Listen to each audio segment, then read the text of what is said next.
Now, the man who finished first in the recent Hull Marathon has described as unforgivable news that his and the other competitors' results won't stand.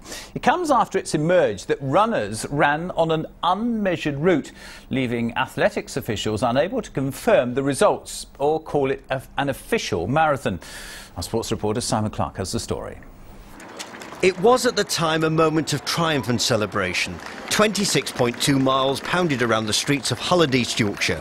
Or so they thought. Today the organisers issued a brief note on their website confirming the certificate of accuracy had been withdrawn and admitting that changes to the route were made after it was measured. Phil Taylor from Bridlington was first past the post in what he thought was a personal best time.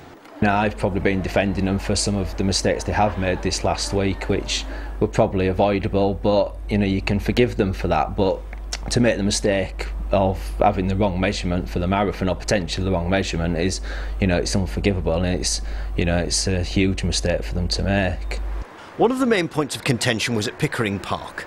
Here the runners were sent a different way from the original plan. It's why those in authority can't authenticate the race. The athlete who finished 24th told us that his sat-nav said he'd only covered 23 miles. Now, the referee and I assumed that he hadn't gone up Victoria Dock. But we also found out that we knew they were running across the Humber Bridge on the road. And later I found the course measurer had measured it on the footpath. When the runners passed the finish line here on Alfred Gelder Street, there was a cause for celebration, many personal bests having been achieved. But they've now been wiped from the record books. Efforts by Looknorth today to find out why the route was changed at the 11th hour have fallen on deaf ears. The organiser, Carl Jackson, has been unavailable for comment. The measuring problem comes on the back of runners' concerns about matters like stewarding, raising serious doubts about future Hull marathons. Simon Clark, BBC Looknorth, Hull.